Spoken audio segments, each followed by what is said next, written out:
I woke up on the cold bathroom floor, my body pressed against the tiles, the fluorescent light above flickering like a bad omen. For a moment, I didn't move, my mind sluggish and confused. My head throbbed as though it had been split in two, and a sharp ache gnawed at my temple. I was naked. The realization hit me like a slap, and I scrambled to my feet, grabbing a towel to cover myself. The bathroom was immaculate, too immaculate. The faint smell of bleach lingered, sharp and out of place. My reflection in the mirror startled me. My eyes were bloodshot, a faint bruise forming along my jawline. What the hell happened last night? I muttered, clutching the sink for balance. Flashes of the previous evening surfaced. Laughter, clinking glasses, the warmth of my wife, Rachel, beside me. But then nothing. I stumbled into the bedroom, hoping for answers. The bed was neatly made, Rachel's side untouched. "Rachel," I called out, my voice hoarse. No response. My heart pounded as I grabbed my phone from the nightstand. A single notification blinked on the screen. Missed call. Ethan, 5:23 a.m. Ethan, my twin brother. My stomach twisted as I stared at the screen. Ethan never called me that early unless it was an emergency. Before I could call back, I heard the front door open. "Matthew," Rachel's voice called, cautious and uncertain. I turned to see her standing in the doorway, still wearing the clothes from last night, a simple black dress and heels. Her hair was disheveled, her makeup smudged, and her eyes darted nervously around the room. "Where were you?" I asked, my voice sharper than I intended. Her eyes widened, and she hesitated before answering. "Out with some friends. I didn't want to wake you." "Friends?" I repeated, suspicion creeping into my tone. "Since when do you stay out until morning?" She laughed nervously, brushing past me to set her purse down. "It was just a late night. Nothing to worry about." Her deflection only deepened my unease. I followed her into the living room, my arms crossed. "Rachel, what's going on?" "I woke up on the bathroom floor with no memory of last night, and you're acting like everything's fine." She froze, her back to me, before turning slowly. "I don't know, Matthew," she said softly. "You had a lot to drink. Maybe you blacked out." Her explanation was plausible, but something about her tone made my stomach churn. The faint scent of cologne lingered in the air, not mine. "Whose cologne is that?" I asked, my voice low. Rachel's eyes widened for a split second before she quickly composed herself. "Probably Ethan's," she said. "He stopped by last night. Don't you remember?" I didn't, and that terrified me. Rachel's words hung in the air, the weight of them pressing down on me. "Ethan stopped by?" I repeated, my voice slow and deliberate. "Yes," she said quickly, avoiding my gaze. "You don't remember?" Her question felt like a challenge, one I wasn't prepared to answer. "No," I admitted, the unease gnawing at me. "I don't remember anything after dinner." Rachel's face softened, but there was something guarded in her expression. "You were drunk," she said, her voice almost soothing. "Ethan helped me get you to bed. That's all."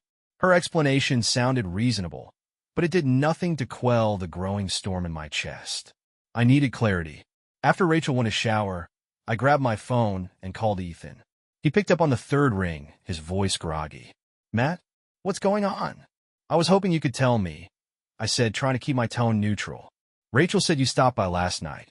"Why?" There was a pause on the other end, just long enough to make my grip on the phone tighten.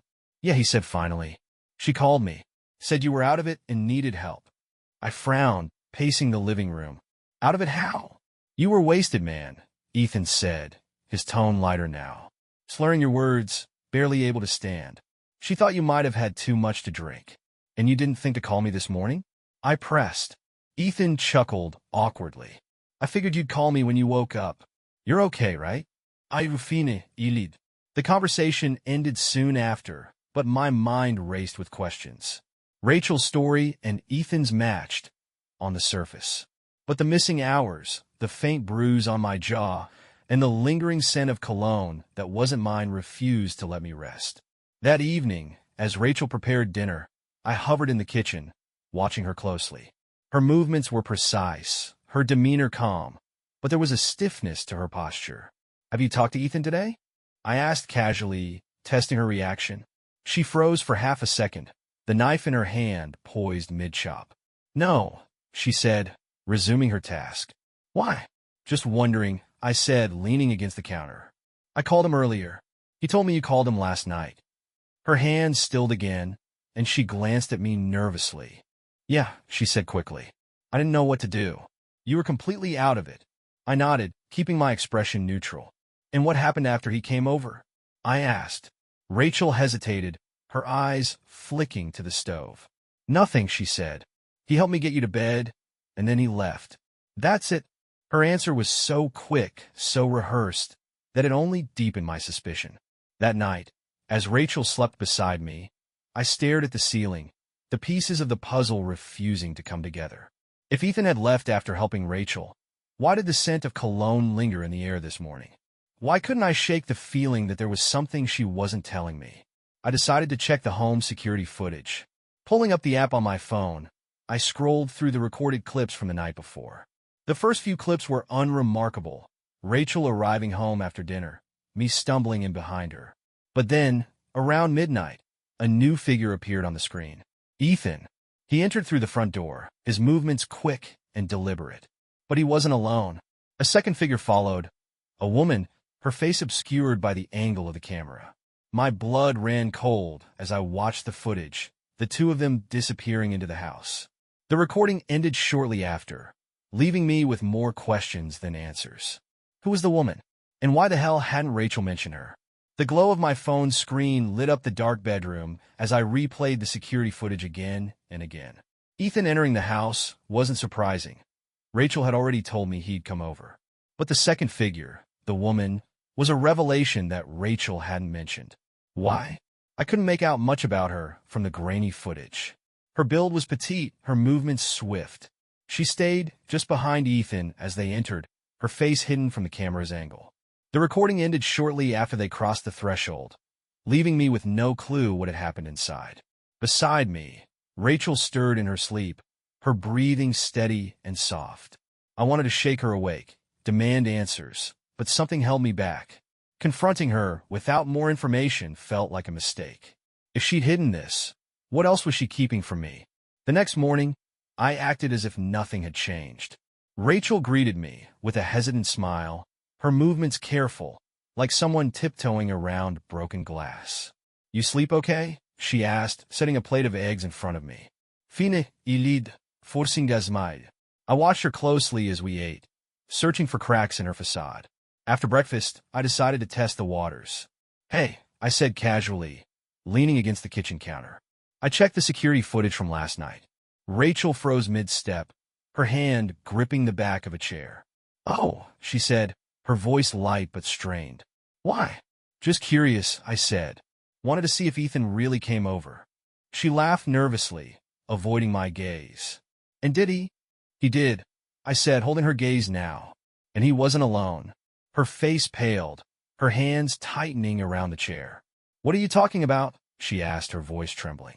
"There was someone with him," I said, my tone calm but deliberate. "A woman. Care to explain?" Rachel's reaction was immediate.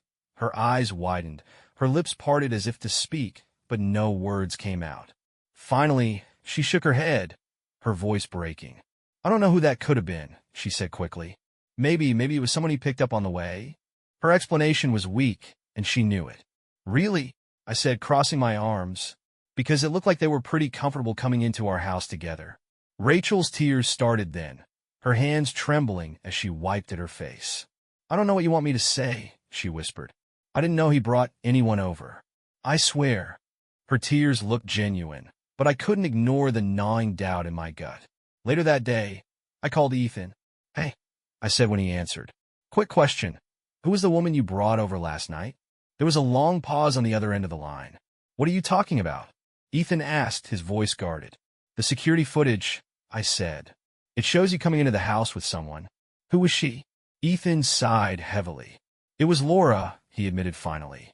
"You remember Laura, right? From college." Laura. The name rang a bell. An old friend of Rachel's, someone who'd been close to both of us back in the day.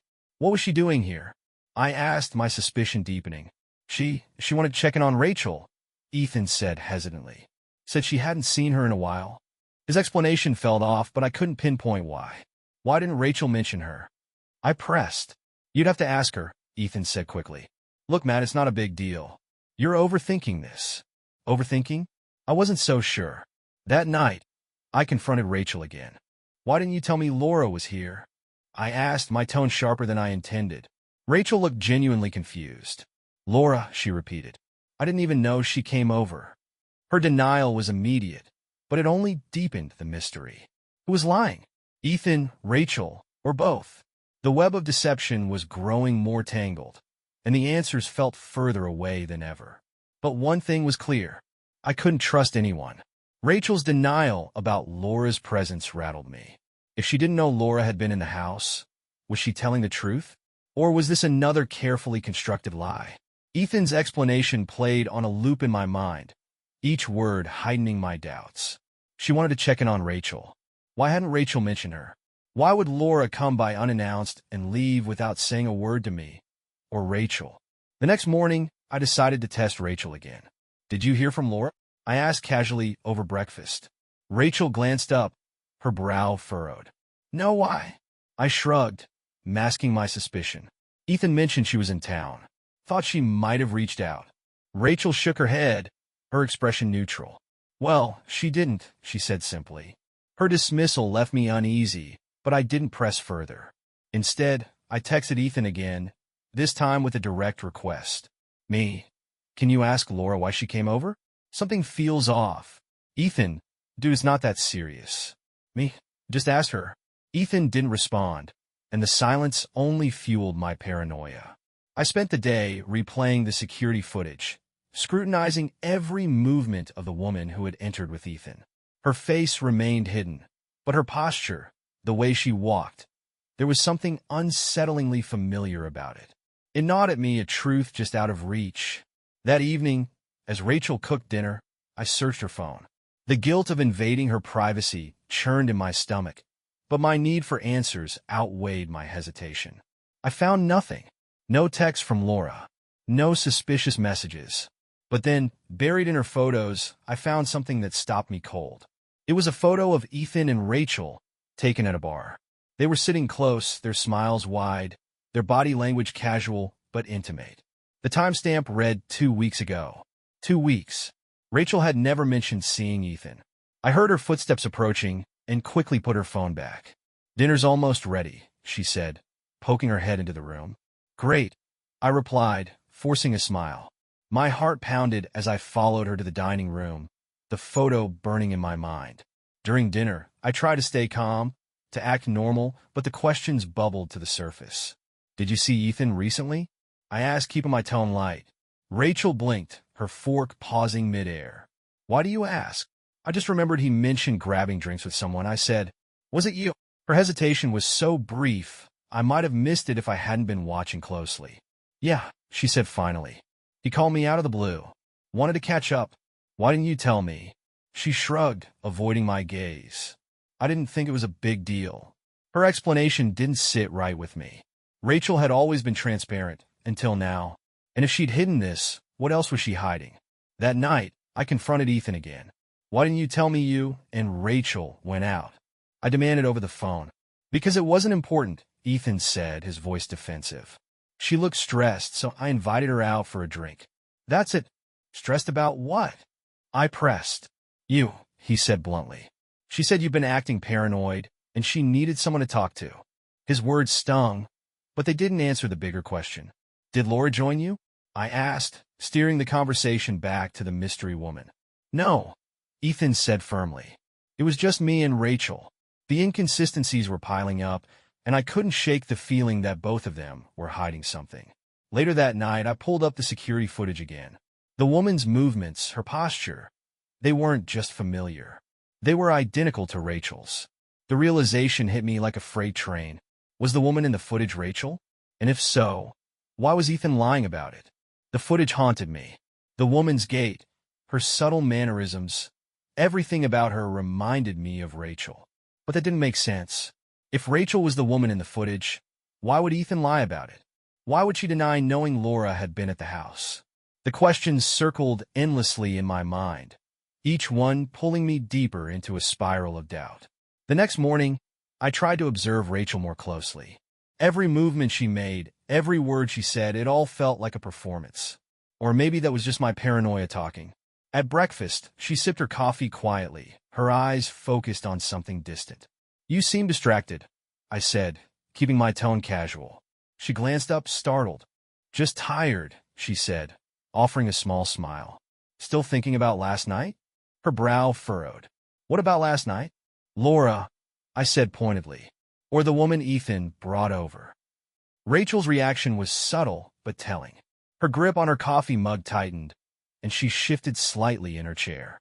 "I told you, I didn't know she was here," she said, her voice even. "And you didn't think to ask Ethan about it?" She shook her head, her expression exasperated. "Matthew, I don't know what you want me to say," she said, her voice tinged with frustration. "You're making this into something it's not." Her dismissal only fueled my suspicions. I needed answers, and I wasn't going to get them from her. That afternoon, I called Kevin, my friend in private security, for advice. "Kevin," I said, my voice tense, "I need your help with something." "What's going on?" he asked. I hesitated, choosing my words carefully. "I think Rachel and Ethan are hiding something from me," I said, "and I need proof." Kevin sighed on the other end of the line. "You're talking surveillance?" he asked cautiously. "Something like that," I said. "Look, Matt, this sounds messy," Kevin said. "Are you sure you want to go down this road?" "Yes," I said firmly. "I need to know the truth." Kevin agreed reluctantly, promising to set up discreet monitoring around the house. "If there's something going on," he said, "we'll find it." That evening, I replayed the footage again, scrutinizing every detail of the woman's movements. The way she adjusted her hair, the subtle tilt of her head. The resemblance to Rachel was undeniable. By the time Rachel came to bed, my thoughts were a chaotic mess. She climbed in beside me, her back turned, and I stared at the ceiling, the weight of my suspicions pressing down on me. The next day, Kevin sent me a text. "Kevin, got something. Check your email." My stomach churned as I opened the email, finding a short video clip attached. The footage showed Rachel leaving the house late at night, her movements hurried and furtive. She glanced over her shoulder before getting into a car. The driver's face wasn't visible, but the car was unmistakably Ethan's. I clenched my phone tightly, my heart pounding. Rachel had lied. Again. That night, as Rachel sat reading on the couch, I stood in the doorway, watching her. "Where were you last night?" I asked suddenly. She looked up startled. "What are you talking about?" "Don't lie to me," I said, my voice sharp. "I saw you leave. I saw you get into Ethan's car." Her face paled, and for a moment, she said nothing. Finally, she stood, her hands trembling. "Matthew, it's not what you think," she said, her voice breaking. "Then what is it?" I demanded. "Because right now it looks like you and Ethan have been sneaking around behind my back." Her tears started immediately, her sobs filling the room as she tried to form a response. "I didn't want to tell you," she said finally, "because I knew you'd react like this." "Tell me what?" I pressed. She hesitated, her eyes filled with guilt. "It's about Ethan," she said, "and something he's been hiding from you." Her answer only deepened the mystery. "What is he hiding?" I asked, my voice low. She shook her head, her tears falling silently. "I can't," she whispered. "You have to talk to him." Her refusal left me seething. If Ethan was hiding something, I was going to find out. Rachel's cryptic response about Ethan hung in the air like a storm cloud. "You have to talk to him." Her words played on a loop in my mind, fueling my anger and suspicion. What was Ethan hiding? And why did Rachel seem so reluctant to tell me? The next morning, I drove to Ethan's apartment, the tension in my chest growing with every mile. Ethan and I had always been close, the kind of bond only twins could share. But now, as I parked outside his building, that bond felt frayed, like a thread stretched to its breaking point. When Ethan opened the door, his expression shifted from surprise to guardedness. "Matt," he said, stepping aside. "What's going on?" I walked past him into the living room, my arms crossed. "You tell me," I said, my tone sharp. "What have you been hiding?" Ethan froze, his jaw tightening. "What are you talking about?" "Rachel told me to ask you," I said, my voice rising. "She said you're hiding something, so start talking." Ethan sighed. running a hand through his hair as he sat on the edge of the couch. "It's not what you think," he said finally. "Then tell me what it is," I demanded. He hesitated, his hands clasped tightly. "Fine," he said, his voice low. "But you're not going to like it. Just spit it out," I snapped. Ethan took a deep breath, avoiding my gaze. "Rachel came to me a few weeks ago," he began. "She was scared.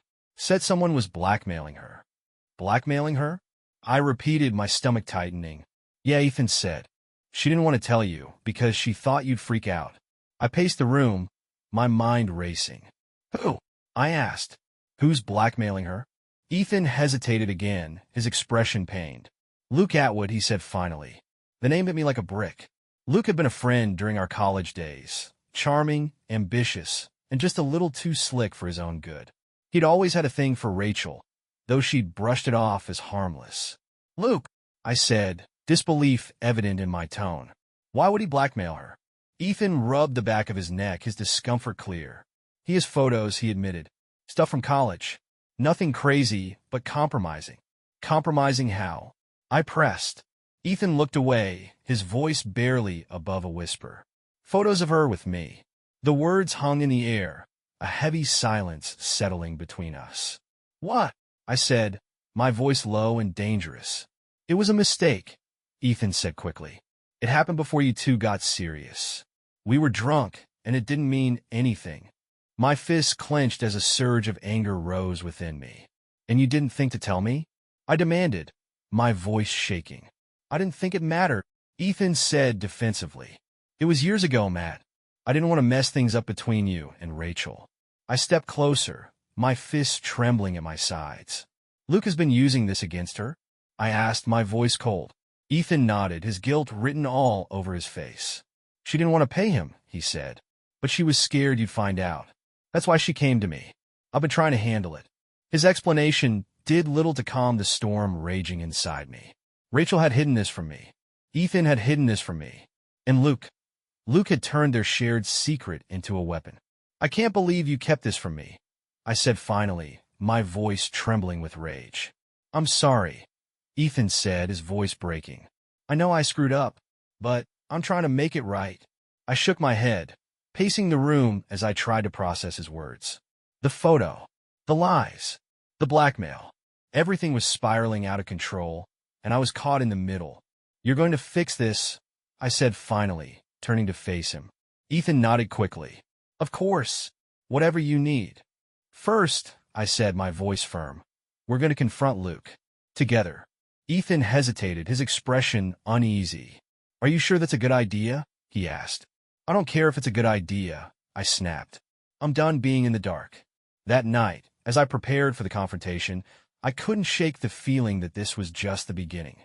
The web of lies and secrets ran deeper than I'd ever imagined. But now, I was determined to uncover the truth, no matter what it cost. The plan was simple, at least on the surface. Ethan and I would confront Luke directly and demand that he hand over whatever leverage he had against Rachel. But as I drove to Luke's apartment that night, my chest tightened with anxiety. Nothing about this situation felt simple. Ethan sat silently in the passenger seat, his hands clasped tightly in his lap. The tension between us was palpable. "You sure about this?" he asked finally, breaking the silence. I shot him a glare. "Are you seriously asking me that?" I snapped. "After everything you've kept from me?" Ethan winced but didn't argue. Luke's apartment was in an upscale building on the other side of town, the kind of place that reeked of arrogance and unearned confidence. We parked a block away and approached on foot, the cool night air doing little to calm my nerves. When we reached his door, I pounded on it without hesitation. The sound echoed in the hallway, each knock sharper than the last. When the door opened, Luke stood there, his expression shifting from annoyance to smug amusement. Well, he said, leaning casually against the doorframe. "The Jensen twins. To what do I owe the pleasure?" His tone made my blood boil. "Cut the crap," I said, stepping forward. "We know what you've been doing." Luke raised an eyebrow, feigning innocence. "You're going to have to be more specific," he said with a smirk. Ethan stepped in then, his voice trembling but firm. "We're talking about the photos," he said. "The ones you've been using to blackmail Rachel." Luke's smirk widened. his eyes gleaming with satisfaction. "Ah," he said, stepping back to let us in. "I was wondering when this little reunion would happen. Come on in." Reluctantly, we stepped inside. Luke's apartment was as smug as he was. Sleek furniture, expensive art, and a wall of whiskey bottles that screamed, "Look at me." He motioned for us to sit, but neither of us moved. "Suit yourselves," he said, pouring himself a drink. "So, what's the problem, boys?" "The problem is you using my wife to play your twisted games," I said, my voice sharp. Luke chuckled, sipping his drink. "Relax, Matthew," he said. "It's not as sinister as you're making it out to be. It's just a bit of leverage." "Leverage for what?" Ethan demanded. Luke shrugged, setting his glass down. "Nothing serious," he said. "I just like knowing I have options." His casual tone sent a wave of anger through me. "You're going to delete those photos," I said firmly. "Every single one. And you're going to leave Rachel alone." Luke laughed, shaking his head. "Or what?" he asked, leaning against the counter. "You'll beat me up? Go ahead. But those photos are backed up in more places than you can count." Ethan stepped forward, his fists clenched. "Damn it, Luke," he shouted. "What do you even want? Money? Fine. I'll pay you. Just let this go." Luke tilted his head, studying Ethan with a mix of amusement and disdain. "Money," he said. "Oh, Ethan, I forgot how naive you can be." The tension in the room was suffocating, the air thick with unspoken threats. I took a step closer, my voice low and steady. "What do you want, Luke?" I asked. Luke's smirk faded slightly, his eyes narrowing. "I want what I've always wanted," he said finally. "Power. Control. And right now, I have both." My fists clenched, and I struggled to keep my temper in check. "You're pathetic," I said, my voice trembling with rage. "Maybe," Luke said with a shrug. "But at least I'm not boring."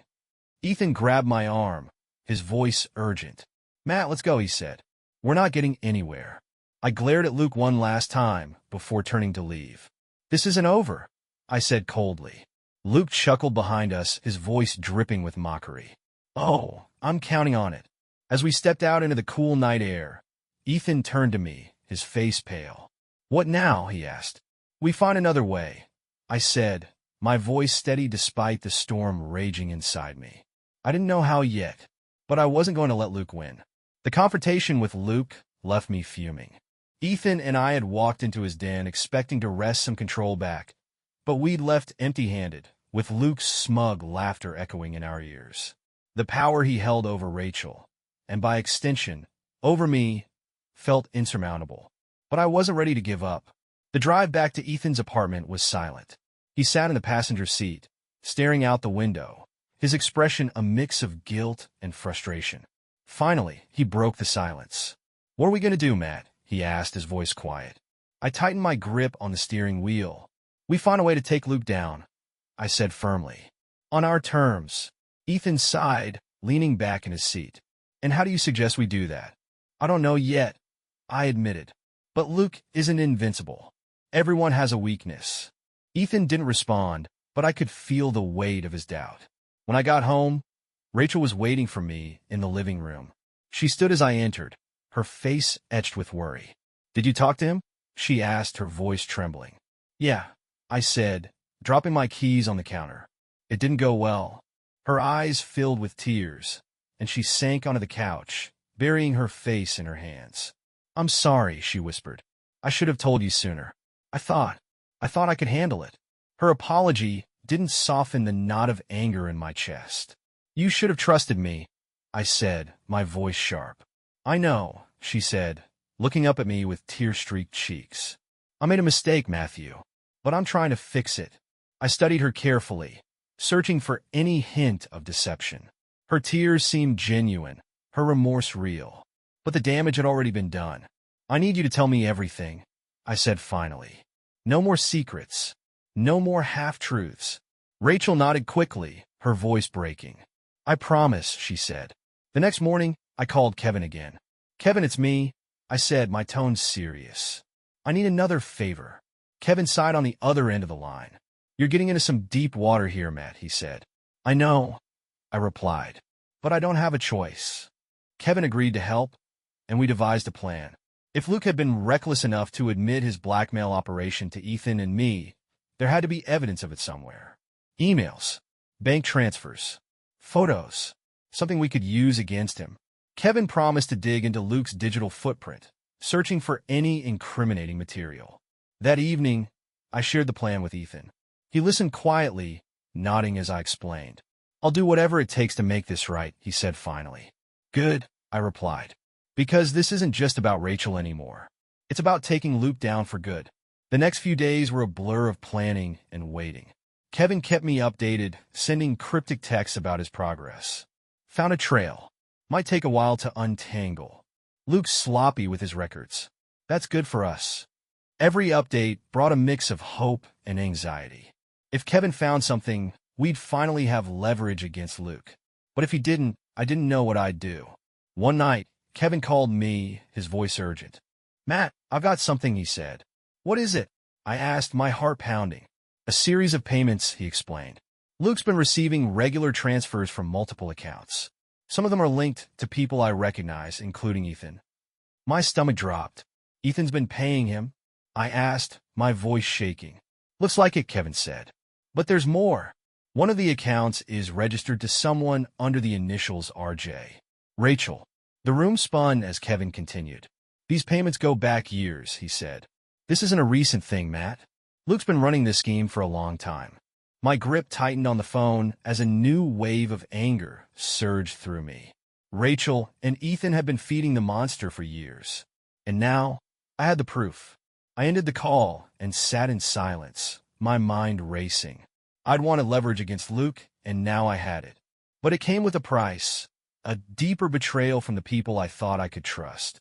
That night, as Rachel slept beside me, I stared at the ceiling, the weight of the truth pressing down on me.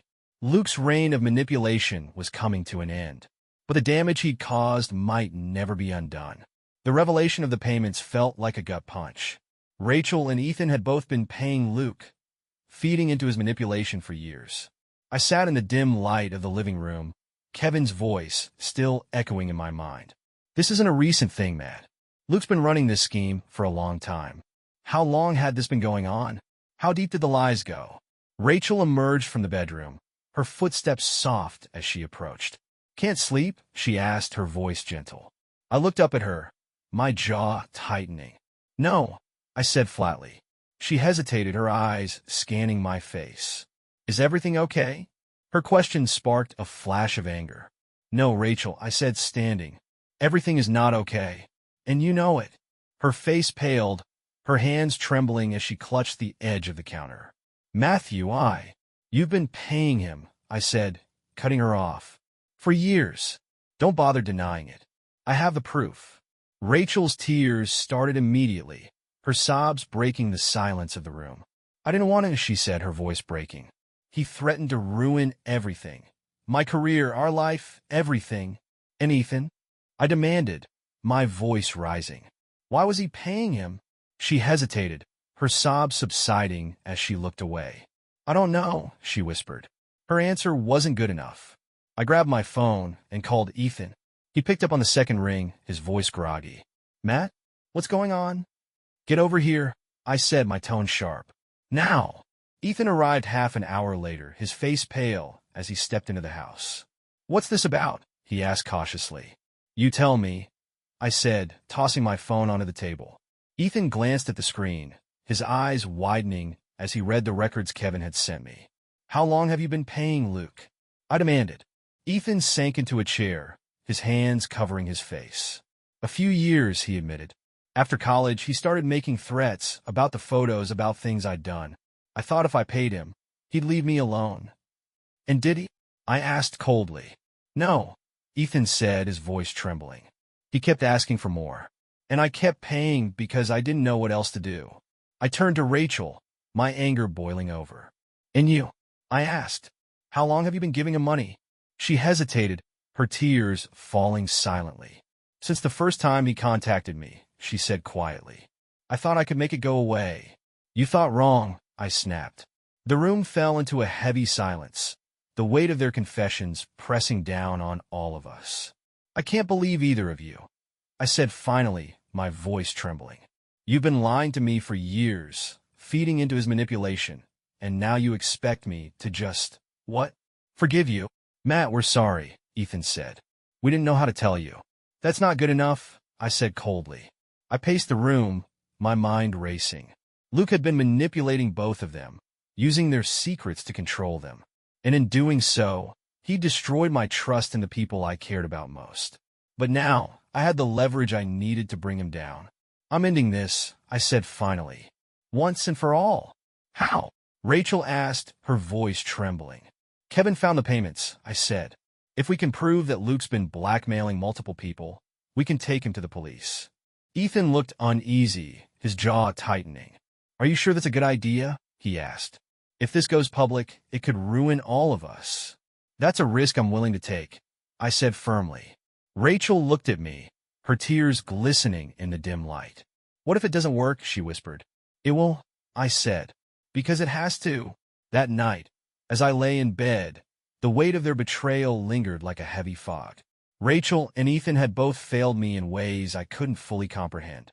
But Luke was the source of it all, the puppeteer pulling the strings. And I was going to cut those strings, no matter what it took. The plan was straightforward on paper, but the execution felt impossibly fragile. Luke had spent years weaving a web of manipulation, blackmailing Rachel, Ethan, and who knew how many others. Exposing him wasn't just about revenge, it was about reclaiming control of my life.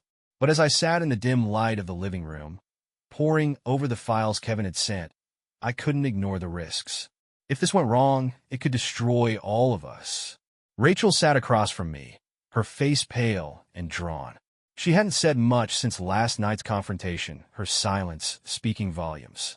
Ethan, on the other hand, was pacing the room, his movements tense and jittery. This isn't going to work, he muttered. Luke's too smart. He'll find a way to spin this. He won't get the chance, I said firmly. We have the payments. We have the proof. All we need is one more piece to nail him. Ethan stopped pacing, turning to face me. And what's that? His confession, I said simply. Ethan scoffed, running a hand through his hair. Good luck with that, he said. Luke doesn't confess. He twists, he deflects, he manipulates. That's how he's gotten away with this for so long. Then we'll trap him, I said, my voice cold. Rachel finally spoke, her voice barely above a whisper. How? She asked. I glanced at her, my jaw tightening. By making him think he's still in control, I said. The plan began to take shape that evening. Luke thrived on power and leverage, always keeping his targets one step behind. To beat him, we had to make him believe he was still in charge, until it was too late. We decided to bait him with an offer he couldn't refuse. Rachel would reach out, pretending to be desperate, claiming she'd secured a lump sum to pay him off once and for all. The money would be fake, of course, a prop to lure him into a meeting. Once he took the bait, we'd record everything, capturing his confession and sealing his fate. Rachel hesitated as we finalized the details, her hands trembling as she held her phone. What if he doesn't fall for it? She asked. He will, I said, because he thinks he's invincible. Ethan looked uneasy, his jaw clenched as he leaned against the counter. And if he doesn't, he asked. Then we'll find another way, I said. But even as I spoke, doubt gnawed at me. If this plan failed, we'd lose the element of surprise, and any chance of bringing Luke down. The next day, Rachel sent a message. I've got the money. Let's end this. Meet me at the usual place tonight. We waited anxiously for his response, the minutes dragging into hours. Finally, her phone buzzed. Luke's reply was brief. 8 p.m. Don't be late. The meeting was set, and the trap was in place. Ethan and I would follow Rachel to the location, a quiet cafe Luke had used before, staying out of sight while Kevin monitored the audio from a hidden microphone Rachel would wear. If all went according to plan, we'd capture Luke incriminating himself. That evening, as Rachel prepared to leave, I pulled her aside. You don't have to do this, I said quietly. She looked at me, her eyes filled with determination despite her fear. Yes, I do, she said. For us. For everything he's taken from us. Ethan and I followed her to the cafe, parking a block away and watching as she entered. Luke was already there, sitting at a corner table with his signature smug expression. Rachel approached cautiously, sliding into the seat across from him. Through the microphone feed, I could hear every word. "You have the money?" Luke asked, his tone casual but commanding. Rachel nodded, her voice steady despite the tension in her posture. "Yes," she said, "but I need your word that this ends tonight." Luke chuckled, leaning back in his chair. "My word," he said mockingly. "Rachel, you should know by now that my word isn't worth much." My hands clenched into fists as I listened, every fiber of my being urging me to storm in and end it. But I stayed put, waiting for the moment we needed. Rachel pressed on, her voice trembling slightly. "Please, Luke," she said. "I just want this to be over."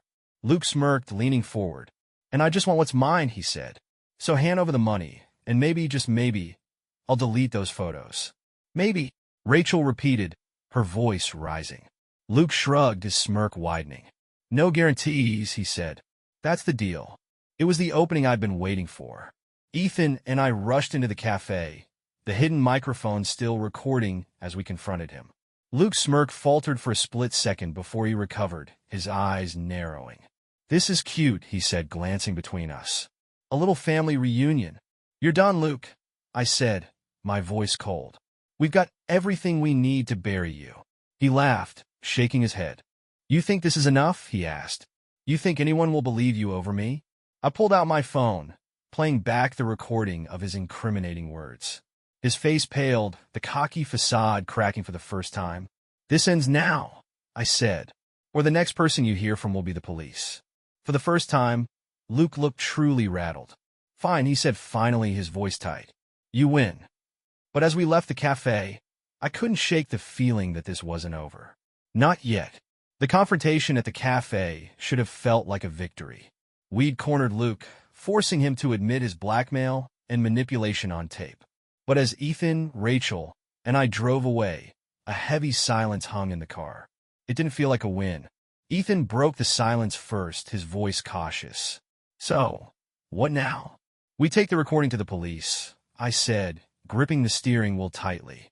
"And we make sure Luke can't hurt anyone else."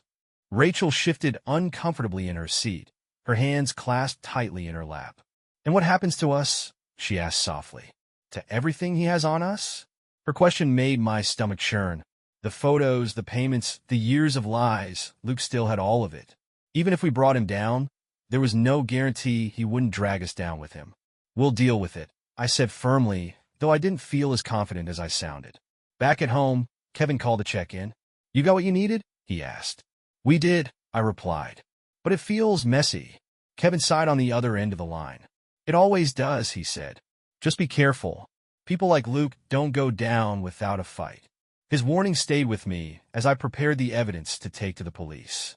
The recording, the payment records, the messages, it was all there, a damning case against Luke. But it also painted a damning picture of Rachel and Ethan. If this went public, their reputations, and by extension mine, could be destroyed. The next morning, I sat at the dining table, staring at the files laid out in front of me. Rachel walked in, her face pale and drawn. "Are you sure about this?" she asked, her voice trembling. I looked up at her, my jaw tightening. "What choice do we have?" I said. Ethan arrived shortly after, his expression tense. "I've been thinking," he said as he sat down. "What if we just pay him off?" My anger flared instantly. "Are you kidding me?" I snapped. "That's what got us here in the first place." Ethan raised his hands defensively. "I'm just saying if we take this to the cops, it could blow up in our faces." Rachel's voice broke through the tension, quiet but firm. "Matthew's right," she said. "We can't keep feeding into his manipulation. This has to end." Ethan looked between us, his jaw tightening. "Fine," he said reluctantly. "But if this goes south, don't say I didn't warn you." Later that day, I walked into the police station, the weight of the evidence heavy in my hands. Rachel and Ethan stayed behind, their anxiety palpable as I left. The officer at the front desk directed me to a detective who listened carefully as I explained the situation. "You're saying this man has been blackmailing multiple people?" the detective asked, his tone skeptical. "Yes," I said, sliding the files across the desk. "The payments, the messages, the recordings, it's all there." The detective studied the evidence for a long moment before nodding. "We'll look into it," he said. "But these things take time." As I left the station, A sense of unease settled over me. We'd taken the first step, but I couldn't shake the feeling that Luke wasn't done with us yet. That night, Rachel and I sat together in the living room, the silence between us heavy. "Do you think it'll work?" she asked finally, her voice barely above a whisper. "I don't know," I admitted, "but it's the only chance we've got." Hours later, as I lay in bed, my phone buzzed. It was a message from an unknown number. "You think you've won? This isn't over." Ed. My blood ran cold as I stared at the screen. Luke wasn't going to go quietly, and the real fight was just beginning. Luke's message replayed in my mind as I stared at the glowing screen of my phone. "You think you've won? This isn't over." Ed. The words were a chilling reminder that Luke still held power over us. Even with the evidence in the hands of the police, he wasn't backing down. The next morning, I showed the message to Rachel and Ethan. Rachel's face drained of color, her hands trembling as she clutched her coffee mug. "He's threatening us," she whispered. "Of course he is," Ethan said bitterly.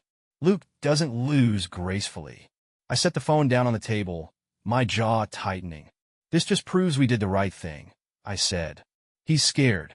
Rachel looked at me, her eyes filled with worry. "What if he follows through?" she asked. "What if he releases everything?" Her question hung in the air, the weight of it pressing down on all of us. "He won't," I said firmly, "because he knows it'll backfire." Ethan raised an eyebrow.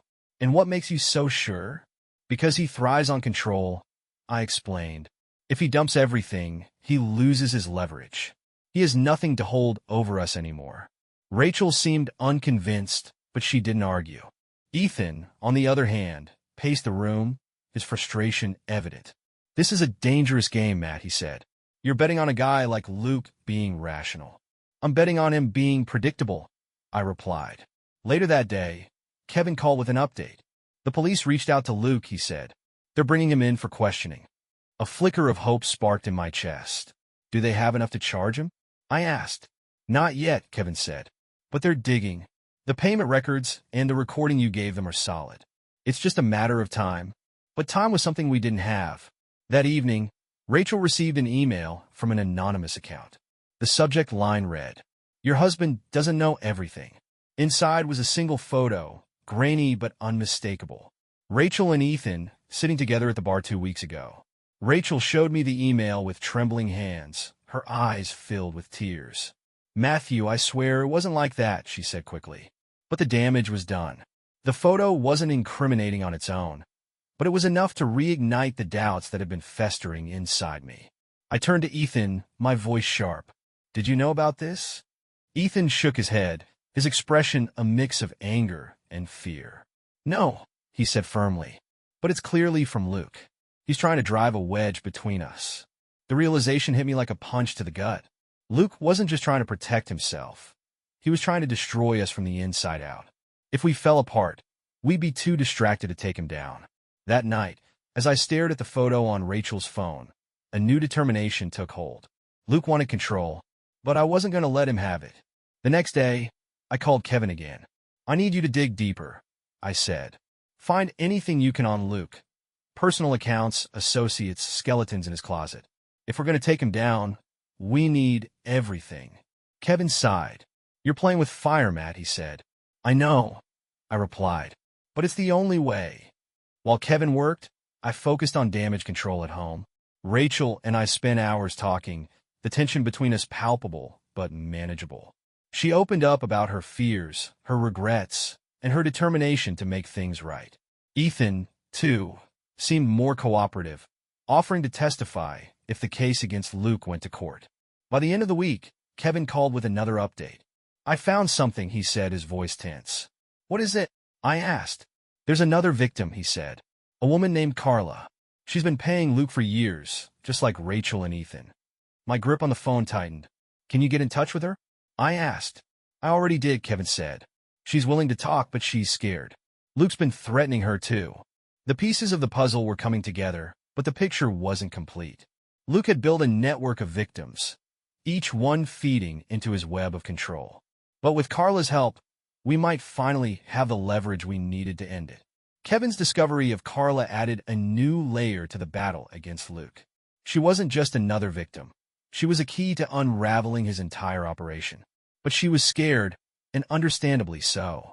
Luke had spent years perfecting his methods, using fear to silence those he manipulated. Convincing her to step forward wouldn't be easy. The next day, Kevin arranged a meeting with Carla at a neutral location, a small cafe in a quiet part of town. Rachel, Ethan, and I arrived early, the tension between us palpable as we sat at a corner table. Kevin joined us shortly after, his expression grim but determined. "She's nervous," he said, "but I think she'll talk." When Carla arrived, she looked around anxiously before spotting Kevin and approaching our table. She was in her late 30s, with tired eyes and a wary demeanor that spoke of years spent looking over her shoulder. "Carla," Kevin said gently, standing to greet her. "This is Matthew, Rachel, and Ethan." She nodded stiffly, sliding into the seat across from us. For a moment, no one spoke. Finally, Carla broke the silence, her voice quiet but firm. "Kevin told me you're going after Luke," she said. "Is that true?" "Yes," I said, meeting her gaze. "But we can't do it alone. We need your help." Carla hesitated, her hands trembling as she clasped them on the table. "I don't know if I can," she admitted. "He's already taken so much from me. If I go against him—" Her voice trailed off, and I could see the fear in her eyes. "We understand," Rachel said gently. "But the more people who stand up to him, the less power he has." Carla glanced at Rachel, her expression softening slightly. "What's he done to you?" she asked. Rachel took a deep breath, her voice steady despite the emotion in her eyes. "He's been blackmailing me for years," she said, "using photos from college, threatening to destroy my career and my marriage." Carla nodded slowly, her own pain mirrored in Rachel's words. "He did the same to me," she said finally. "But it wasn't just photos. He had videos too, things I didn't even know he'd recorded." Her confession sent a chill through me, the full extent of Luke's depravity sinking in. "He needs to be stopped," I said firmly. "And we can't do it without you." Carla looked at me, her eyes filled with a mix of fear and determination. "What do you need me to do?" she asked. Kevin leaned forward, his tone calm but direct. "If you're willing to testify, it could make all the difference," he said. "The police are building a case, but your statement could push it over the edge." Carla hesitated, her hands trembling. "I'll do it," she said finally, "but only if you promise me one thing." "What's that?" I asked. "That you won't let him get away with this," she said, her voice breaking. I nodded, my jaw tightening. "We won't," I said. "I promise." The meeting with Carla gave us the momentum we needed. With her statement and the evidence we'd already gathered, the police had enough to bring Luke in for questioning. But as the days passed, my anxiety only grew. Luke wasn't the type to go quietly, and I knew he still had cards left to play. One evening, as Rachel and I sat in the living room, her phone buzzed with a new message. She glanced at the screen, her face paling instantly. "What is it?" I asked, my stomach tightening. She handed me the phone without a word. The message was from an unknown number. "If Carla talks, you'll all regret it." Ed. The word sent a chill down my spine. Luke was desperate and dangerous, but his threats only steeled my resolve. We were too close to stop now. The next morning I called Kevin to update him. "He's threatening us again," I said. Kevin sighed, his frustration evident. "Typical Luke," he said. "He's trying to scare you into backing down." "We won't," I said firmly. "But we need to move fast." That evening, the police informed me that Luke had been brought in for questioning. It was a small victory, but it felt like a step in the right direction. Now, all we could do was wait, and hope Carla's courage wouldn't waver. Luke's arrest for questioning felt like a small crack in the fortress of control he'd built over the years. But even as I sat in the living room with Rachel and Ethan, the victory felt tenuous. We were fighting a man who thrived on manipulation, and Luke wouldn't go down easily. Carla's statement had been submitted to the police, along with the recordings, payment records, and other evidence we'd gathered. Kevin assured me the case against Luke was solid, but his words offered little comfort. Luke had already shown his willingness to strike back, and now, with his back against the wall, he was more dangerous than ever. Rachel sat beside me, her phone clutched tightly in her hands. "Do you think it's enough?" she asked softly. I hesitated, my eyes fixed on the flickering flame of the candle on the table. "It has to be," I said. Ethan paced the room, his frustration evident. They need to keep him locked up, he said, his voice tense. If they let him out, he'll just come after us harder. He won't have a chance, I said firmly. The evidence is airtight. Ethan stopped pacing, turning to face me. And if it's not? His question hung in the air, the weight of it pressing down on all of us. If Luke walked away from this, he'd retaliate with everything he had. And we'd be right back where we started. The next morning, Kevin called with an update. The police have enough to charge him, he said. They're filing for an injunction to freeze his accounts and secure the evidence. Relief washed over me, but it was tempered by caution. What happens now? I asked. They'll press charges, Kevin said, but he's still got resources. Don't let your guard down. The news was a turning point, but the tension in our house remained. Rachel was quiet, her anxiety palpable. Ethan, on the other hand, grew more restless with each passing day. We should have done this years ago, he said one evening, his voice laced with regret. I didn't respond, the weight of his words settling over me. He was right. If we'd acted sooner, we might have avoided years of fear and manipulation. But we couldn't change the past. That night, as I lay in bed, my phone buzzed with a new message. I glanced at the screen, my stomach tightening as I read the words. This isn't over. I'll see you soon. Ed. The message sent a jolt of fear through me, but it also reignited my determination. Luke was desperate, and desperation made him sloppy. This was his last attempt to intimidate us, and I wouldn't let him win. The next morning, I called Kevin again. Luke's threatening us, I said. Don't engage, Kevin replied firmly. Let the police handle it. The more he lashes out, the worse it looks for him. Hours later, the police informed me that Luke's accounts had been frozen, and an arrest warrant had been issued. It was the news I'd been waiting for, but it didn't feel real until I saw it on the local news that evening. Local man arrested in blackmail scheme. As the story unfolded on the screen, Rachel sat beside me, her hand gripping mine tightly. He's done, she said softly, her voice filled with relief and disbelief. Not yet, I said, my tone cautious. But we're getting close. That night, I finally allowed myself a moment of hope. The noose was tightening around Luke, and for the first time in years, the control he'd wielded over our lives was slipping away. But I knew better than to celebrate prematurely. Luke wasn't the type to go quietly, and until he was behind bars, I couldn't let my guard down. The news of Luke's arrest sent ripples through our lives. For the first time in what felt like years, the oppressive weight of his control began to lift. But even as I watched the coverage on TV, his smug mugshot plastered on the screen, I couldn't shake the feeling that it wasn't over. Not yet. Rachel sat beside me, her hand gripping mine tightly. Do you think he'll actually go to prison? She asked, her voice trembling. I hesitated, the question lingering in the air. He will? I said finally, though a part of me wasn't entirely sure. The justice system wasn't perfect, and Luke had resources, connections he could use to wiggle free. Later that day, Kevin called with an update. Luke's lawyers are already pushing back, he said. But the evidence is solid. It's going to be hard for him to talk his way out of this. What's next? I asked. They're holding him without bail for now, Kevin explained. But you need to be prepared. He's not going to go quietly. The next week was a whirlwind of legal proceedings and media coverage. Luke's victims began coming forward, their stories painting a damning picture of his years-long manipulation and blackmail. Carla's testimony was particularly powerful, detailing the lengths Luke had gone to in order to control her life. Her courage inspired others to speak out, each news story adding another nail to Luke's coffin. But even as the case against him grew stronger, the fear lingered. Luke had threatened us before, and I knew he wasn't above playing dirty to protect himself. One evening, as Rachel and I sat together in the living room, her phone buzzed with a new message. She glanced at the screen, her face paling instantly. What is it? I asked, my stomach tightening. She handed me the phone without a word. The message was short and chilling. You think this ends with me? You have no idea what's coming. Ed. The words sent a jolt of fear through me, but they also reignited my determination. Luke was lashing out, desperate to maintain control even as it slipped through his fingers. But his threats no longer held the power they once did.